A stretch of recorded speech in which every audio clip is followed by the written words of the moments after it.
하나님의 은혜로 또 오늘 우리는 이렇게 만났습니다. 여기 오신 분들과 또 유튜브를 통해서 예배드리는 모든 이들에게 주님의 은총이 넘쳐나시기를 기원합니다. 성경에서 죽음을 맛보지 않고 하늘로 간 사람, 여러분의 기억 속에 누가 있습니까? 엘리야, 병거 타고 올라간 엘리야, 또 그리고 오늘 말씀에 소개된 에녹입니다. 엘리야와 에녹 사진을 보여주시기 바랍니다. 17세기 성화입니다. 17세기 성화. 성경의 최대의 기적은 인간이 아닌 사람이 자기의 삶을 살다가 어느 날 죽지 않고 하늘로 올라갔다는 그런 얘기. 이게 최고의 기적이죠. 에녹과 엘리야, 이 두 사람만이 산채로 승천했다고 하는 것입니다. 이것은 폴란드의 산옥이라고 하는 역사 박물관에 있는 그런 성화입니다. 이 성화 좌측에 보면 황토빛 옷을 입고 있는 에녹, 그러니까 왼쪽에 황토빛 옷을 입고 있는 에녹, 그 머리 주위로 이렇게 후광이 이렇게 보이죠. 그리고 그는 지금 태초에 그 푸른 동산 앞에 지금 앉아 있는 것입니다. 그리고 우측에는 붉은색 선지자 복장을 한 엘리야가 말년에 자기가 기도하던 호렙산 동굴 어구에 지금 앉아 있습니다. 그리고 그 사람 두 사람들의 그 머리 위에는 그 사람들의 이름이 이렇게 적어 있습니다. 그리고 엘리야의 무릎에는 뭐가 있습니까? 성경책이 지금 펴져 있습니다. 그리고 에녹이 왼손으로 그 성경을 가르치고 있습니다. 그러니까 에녹은 아들 무두셀라를 낳은 후 300년을 하나님과 동행하면서 살다가 하나님께서 그를 데려가심으로 세상에 있지 아니했다. 아주 간단한 기록입니다. 큰 관심이 없이 그냥 지나갈 수 있는 거죠. 그런 사람이 있었군. 그런데 어떻게 에녹은 인류 최초로 하나님과 300년 동안이나 동행하다가 휴거, 들림을 받을 수 있었을까? 그 신비한 자락을 우리는 성경이 우리에게 귀띔해 주고 있죠. 창세기 5장에 아담의 계보가 쭉 나옵니다. 누가 누구를 낳고 누가 누구를 낳고 몇 세에 살다가 죽었다, 이렇게 기록되어 있습니다. 그런데 에녹의 족보 기록은 좀 특이합니다. 에녹은 65세 무두셀라를 낳았고 무두셀라를 낳은 후 300년을 하나님과 동행하며 자녀를 낳았으며 그가 365세를 향유하였다. 그러니까 에녹이 하나님과 동행하더니 하나님께서 그를 데려가심으로 이제 세상에 있지 아니했다. 그것이 성경 창세기 5장에 나와 있는 말씀이에요. 그러니까 죽었다는 말이 없이 하나님과 동행하다가 하나님이 그를 데려가셨다는 그런 기록이 되어 있을 뿐입니다. 그러니까 에녹이 죽지 않고 하늘로 올라간 이야기는 신약 성경, 오늘 우리가 읽은 이 히브리서에 더 구체적으로 기록되어 있습니다.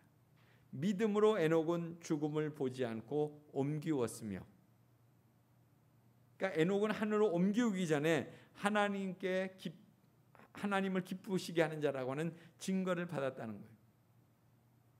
동행, 하나님과 동행하고 또 하나님께로부터 들림을 받은 원인이 하나님을 기쁘시게 하는 삶을 살았기 때문이라고 밝히고 있는 거죠. 그런데 에녹은 어떻게 하나님을 기쁘시게 했을까 하는 것입니다. 그러니까 이에 대해서 또 신약성경 뒷부분에 나오는 유다서를 보면 한 장밖에 없습니다. 거기에 보면 그가 세상 끝날에 경건치 않게 행한 모든 경건치 않은 일과 경건치 않은 죄인을 정죄하는 심판을 예언하며 살았다는 거예요. 그러니까 하나님을 기쁘시게 하는 그 일들 속에 그는 하나님이 이제 이 세상을 심판하실 것이다, 불의하게 살면, 그것을 예언하며 살았다는 거예요. 그게 하나님을 기쁘시게 했다는 거예요. 사람들 소리에 어떤 즐거운 소리로 사람들에게 참 편한 소리로 그렇게 얘기한 것이 아니라 하나님의 마음과 하나님의 뜻을 전하는 삶을 살았다는 거예요. 그래서 여기 유다서 1장 14, 15절에 보면 아담의 7대손 에녹이 이 사람들에 대하여도 예언하여 이르되 보라 주께서 그 수만의 거룩한 자와 함께 임하셨나니 이는 뭇사람을 심판하사 모든 경건하지 않은 자가 경건하지 않게 행한 모든 경건하지 않은 일과 또 경건하지 않은 죄인들이 주를 거슬러 한 모든 완악한 말로 말미암아 그들을 정죄하려 하심이라. 그런 에녹은 두 번째 사진 보여주세요. 하늘로 올라갔습니다. 이건 1728년에 성서의 인물이라고 하는 동파나예요. 하늘로 올라가는 그 에녹의 모습이 여기 보여지고 있습니다. 에녹은 무슨 심판에 대하여 예언을 해서 하나님께 기쁘시게 하는 삶을 살았는가? 그 기록은 에녹은 65세에 무두셀라라는 아들을 낳았다. 이 기록이에요. 그러니까 이 이름은 뭐냐면 하나님이 지어주신 이름에 무두셀라, 우리 잘 알고 있잖아요. 오래 산 사람 중에 한 사람이잖아요. 무두, 히브리어로 무두라고 하는 것은 심판한다 이런 뜻입니다. 또 보낸다 이런 뜻이에요. 셀라, 그가 죽을 때에 이런 뜻을 갖고 있습니다. 그러니까는 무두셀라 그러면 그가 죽으면 심판이 온다 이런 의미입니다.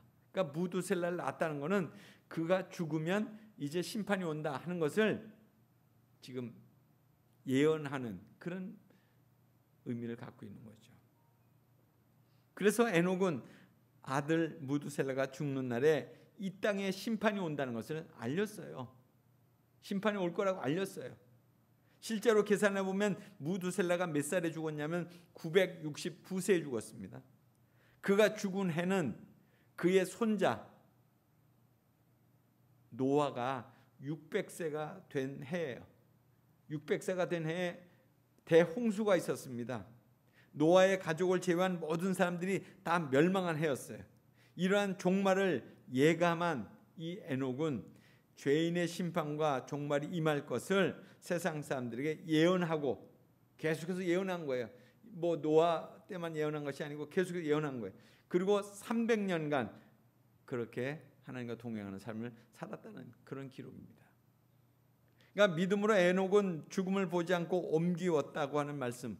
이 옮겼다고 하는 것은 그래서 다시 보이지 않았다는 것인데 오늘 5장 창세기 5장 21절에서 보면 에녹에 대한 얘기가 옮겼다고 하는 것을 그 당시 구약 성경은 히브리어로 되어 있었는데 이것을 다시 그 70인역 헬라어 70인역에서 옮겼다고 하는 말을 어떻게 번역했냐면 변화하다 하는 그런 말로 헬라어로 번역을 했어요. 고대 헬라어로.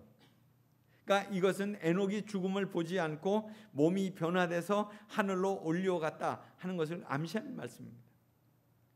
그래서 히브리서 저자는 에녹이 죽음을 보지 않고 몸이 변화돼서 하늘로 올라갈 수 있었던 근본적인 원인에 대해서는 오직 말씀이 뭐라고 그러고 있습니까?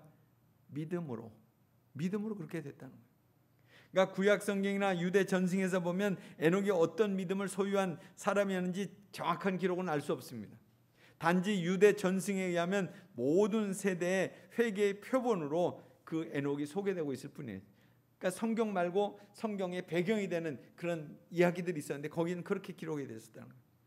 그러니까 히브리서 저자가 소개한 대로 하나님께 대한 신앙과 죽은 행실을 회개하는 개종은 이 부분은 가장 중요한 요소죠. 그러니까 하나님께 대한 신앙, 그러니까 믿음이라고 하는 것은 결국 우리가 하나님에 대한 믿음을 갖는다. 그것은 우리가 하나님 앞에서 우리의 삶을 돌이킨다. 그런 회개하는 믿음과 동일시될 수 있다는 거예요. 그것이 바로 유대 전승에서 이렇게 회개의 표본과 믿음의 표본으로 그렇게 같이 제시되고 있었다는 것이죠. 그래서 에녹의 믿음은 그가 옮김 받을 수 있었던 결정적인 요인이었어요. 그가 늘 회개를 선포하고 회개하는 삶을 살았기 때문에 그것이 바로 하나님을 기쁘시게 하는 근본적인 요인이 됐다는 것입니다. 옮기우기 전에 하나님을 기쁘시게 하는 자라는 증거를 받았다고 하는 것, 바로 에녹이 믿음의 사람이었다는 거죠. 에녹이 하나님과 동행하고 있다고 하는 그 기록, 그것은 다시 70역에서는 그렇게 얘기해요. 하나님을 기쁘시게 하였다. 에녹은. 그러니까 하나님과 동행했다와 하나님을 기쁘시게 했다는 것을 같은 것으로, 같은 의미로 보고 있는 거예요. 그래서 에녹에 관한 성경에 대한 기록뿐만 아니라 유대 전승에서도 에녹은 하나님을 기쁘시게 하는 자로 그렇게 나타나고 있는 것입니다. 하나님을 기쁘시게 하는 자로 연결지어서 믿음에 대한 정의를 내리고 있는데 바로 16절 말씀이 그런 말씀이잖아요. 믿음이 없이는 기쁘시게 못한다. 믿음이 없이는.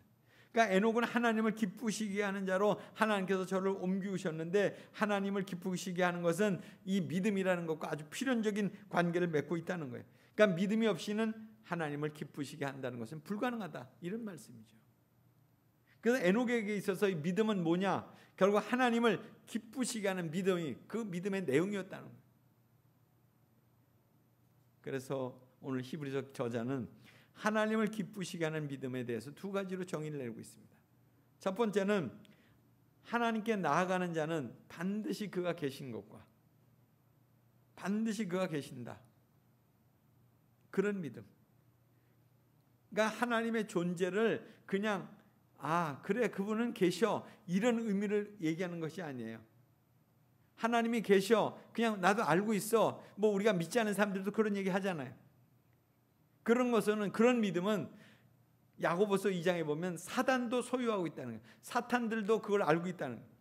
내가 하나님이 한 분이신 줄 믿느냐? 잘하느니라. 귀신들도 믿고 떠느니라. 귀신들도 알고 있다는 거예요. 그런 믿음에 대해서는. 행함이 없는 믿음은 그건 진정한 믿음이 아니다, 그런 얘기를 지금 하는 가운데 야고보서에서 그렇게 전하고 있죠.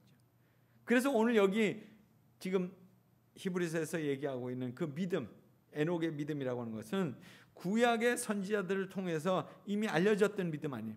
하나님이 이 세상을 참으로 그 죄악 가운데 있었기 때문에 멸망시키실 것이다. 이스라엘 멸망시킬 거다. 그러니까 회개하고 돌이켜야 된다. 하나님의 말씀을 받은 선지자가 그렇게 말씀을 전할 때 그들이 우리가 회개하겠습니다, 이렇게 돌이킨 것이 아니고 도리어 선지자를 핍박하고 그리고 선지자를 갖다가 억어했습니다. 말씀을 받아들일 믿음이 없었던 거죠. 더구나 마지막 때 아들 예수 그리스도를 통해서 그 믿음이 나타났다는 거예요. 예수 그리스도는 하나님의 아들이신데 말씀이 육신이 되어 우리 가운데 거하셨다는 거예요. 말씀으로 우리가 오셔서 그리고 우리에게 그런 삶을 보여주셨다는 거죠. 그러니까 하나님의 존재는 이처럼 실존적 존재라는 거예요. 살아계신 하나님이라는 거예요. 그 하나님에 대한 믿음을 그가 지녔다는 거죠. 두 번째로 에녹의 믿음은 자기를 찾는 자들에게 상 주시는 이심을 믿어야 할지니라. 그의 믿음은 자기를 찾는 자가 에게 하나님께서 상 주신다는 것을 믿었다는 거예요. 이 상이라고 하는 것은 헬라어에서 보상한다, 이런 의미지만 상의 내용은 구체적으로 뭐라고 얘기할 수 있냐면 하나님을 아는 즐거움, 이것이 상이었어요. 어떤 물건이나 어떤 그런 그 물체를 얘기한 것이 아니었어요. 하나님을 아는 즐거움, 이것이 상이었다는 거예요. 왜냐하면 그리스도인들에게 있어서 최상의 기쁨의 근원은 하나님 자신이었어요. 하나님을 기쁘시게 하는 자들은 하나님께서 자신을 믿는 자들에게 보답하시는 공의로운 속성을 소유하신 분이라는 것을 믿는 거예요. 그것이 최고의 상이었다는 거예요. 에녹의 믿음을 통해서 배우게 되는 교훈, 그는 하나님을 기쁘시게 하는 믿음을 지녔다고 하는 것을 좀 더 본다면, 실제로 하나님을 기쁘시게 하는 것은 아까 말씀드린 것처럼 하나님이 계시다는 믿음이에요. 하나님이 지금 여기에 나와 함께 계시네 하는 그런 믿음을 가지고 있었다는 거예요. 이것은 지금 이 순간 나와 함께 계신다는 믿음을 항상 지니고 있다는 거죠. 그러니까 믿음의 어떤 실제화를 얘기하는 것입니다. 이것이 없이는 하나님을 기쁘시게 할 수 없다는 거예요. 히브리서를 읽는 처음 독자들, 우리같이 이렇게 편안한 가운데 이 히브리서를 읽은 게 아니었어요. 박해와 핍박 속에 짐승의 밤이 되기도 하고 톱으로 켜임을 당하기도 하고 화형당하기도 하는 그런 상황 속에서 하나님이 나와 함께 계시다는 그 믿음으로 고백하고 행했다는 거예요. 그들에게 지금 주는 믿음의 메시지예요. 이 히브리서는. 이것이 바로 그 가운데 내가 죽임을 당한다 할지라도 난 그 믿음으로 간다는 것. 하나님 계시다는 것. 또 하나님께서 자기를 찾는 자들에게 상 주신다는 걸 믿는다는 거예요. 이것이 살아있는 믿음입니다. 나의 보장 자산처럼 나의 삶을 축복하는 어떤 결과로서의 믿음이 아니라 나의 삶의 모든 것이 다 사라진다고 할지라도 하나님은 살아계셔서 나와 함께 하시는 그런 하나님이시다. 나는 그것을 믿는다. 그 믿음에 대한 고백입니다. 두 번째로는 하나님을 기쁘시게 하는 믿음은 하나님으로 만족해하는 믿음이라는 거예요. 아까 상은 하나님 그 자체라고 그랬습니다. 다른 것들이 나의 궁극적인 기쁨이 될 수 없다는 거예요. 내가 마지막까지 붙들고 살아가는 것이 하나님임을 고백하는 겁니다. 내가 누릴 수 있는 것들이 없다고 할지라도 그저 하나님이면 만족합니다. 그렇게 고백하는 거예요. 움켜진 것이 너무 많으면 하나님으로 만족해 할 수 없어요. 내가 그걸 쥐고 있기 때문에. 그러니까 에녹의 삶에서 하나님이 전부가 될 때 하나님이 에녹과 동행하는 삶을 사신 거예요. 그리고 에녹을 그분의 나라로 오게 하신 거예요. 사람들은 종종 말하기를 그렇게 얘기합니다. 나는 하나님이 계신 곳에 속히 가고 싶다고. 하나님이 계신 영원한 나라를 소망하기 때문에 그렇게 고백하는 거죠. 그러기 위해서는 먼저 하나님과 동행하는 삶을 살아가야 되는 거예요. 하나님과 맞바꿀 수 있는 다른 것은 없다는 것을 고백할 수 있어야 되는 거예요. 하나님 한 분이면 충분하다, 이런 고백이 있어야 하는 것입니다. 우리는 오늘의 그 에녹으로서 그러면 우리는 어떻게 살아가야 될 거냐? 하나님을 기쁘시게 하는 믿음을 지닌 사람들은 어떻게 살아가야 되느냐 하는 거예요. 하나님이 계시다는 것과 하나님이 전부라는 것을 확실히 믿는 믿음의 삶이라는 것은 과연 무엇이냐는 거예요. 거창한 게 아니에요.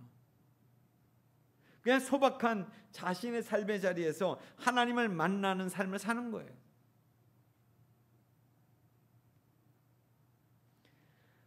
송파구 오금동 어딘지 아시죠? 저 동쪽 끝에 동네요. 거기에 빛소 카페라고 하는 곳이 있습니다. 빛과 소금을 이렇게 줄여서 빛소 카페라고 하는 곳이 있는데 거기에 식당, 문화공간 이런 것들을 이렇게 같이 하고 있어요. 그것을 운영하는 사람은 20대부터 청소년들을 만나온 젊은 목사입니다. 그 주변의 청소년들에게 또 뭐 중국에서 왔든 아니면 북한에서 왔든 이런 청소년들이 그곳에 찾아온다는 거예요. 그리고 찾아오는 누구에게든지 빵과 음료를 제공한다는 거예요. 그리고 그 아이들을 만나서 그 아이들이 하고자 하는 거, 나는 뭘 하고 싶은가? 뭐 악기를 배우고 싶다면 악기를 배울 수 있게끔, 또 제빵 제과 기술을 또 배우고 싶어 하는 애들은 그것을, 또 바리스타 교육을 공부하고 싶으면 그렇게 하도록. 근데 요즘 이제 코로나로 인해 가지고 사실 아이들이 잘 모이진 못하지만 그곳은 청소년들의 놀이터라는 거예요.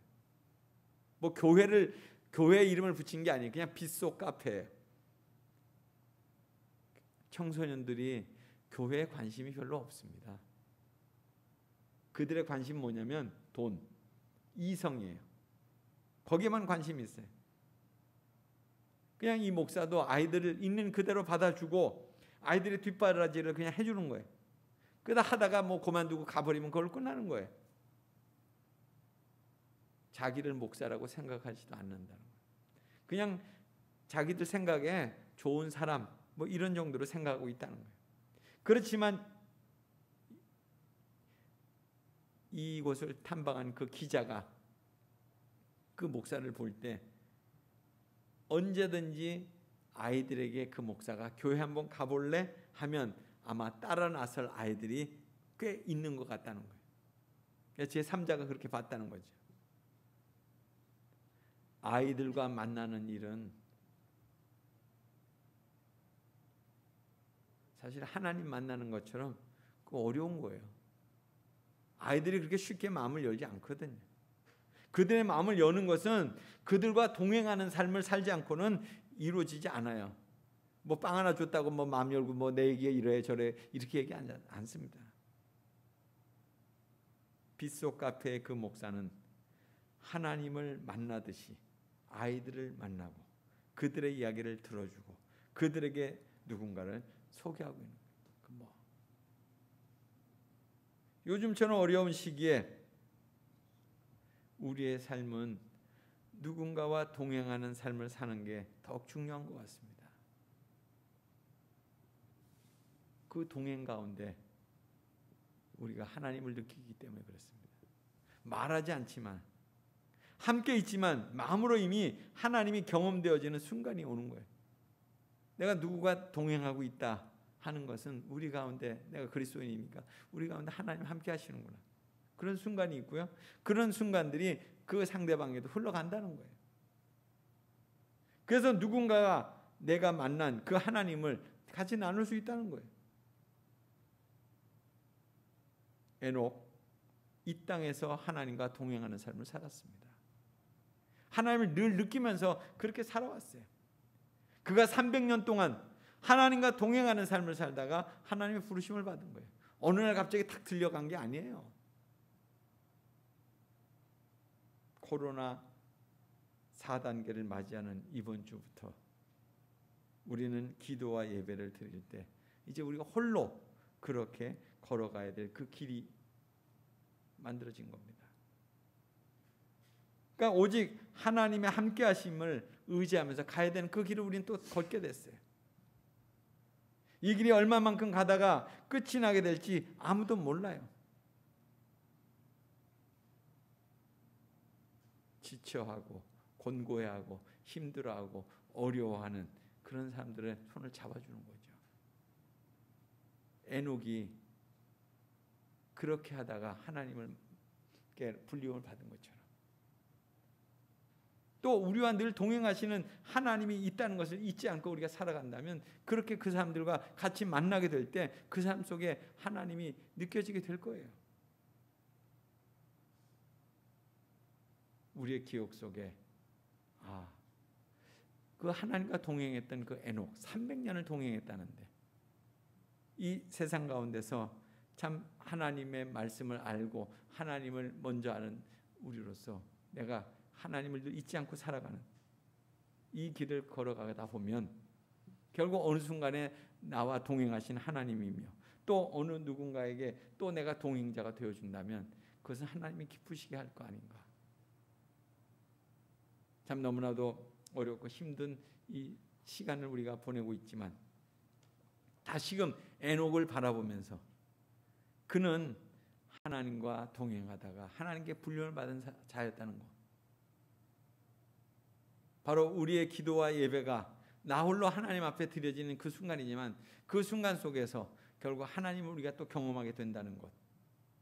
그래서 앞으로 우리가 한 2주간 정도 또 이렇게 비대면으로 만나게 되고 또 그 이유가 또 어떻게 될지는 모르겠지만 이렇게 하나님 앞에서 단독자로 하나님과 동행하는 삶으로 인해 우리의 믿음이 더욱더 새로워지고 또 누군가에게 또 손을 내미는 그런 동행의 삶을 살게 될 때 하나님을 기쁘시게 하는 믿음의 길로 우리가 걸어가게 될 것입니다.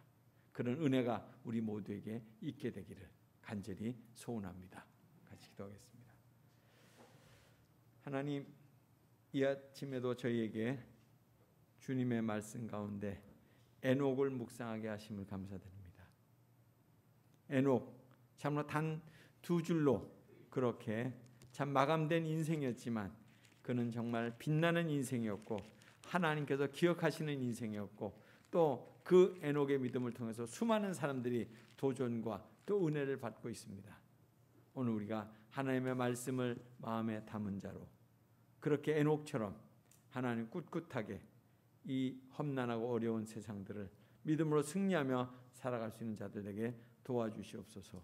예수님 이름으로 기도드리옵나이다. 아멘.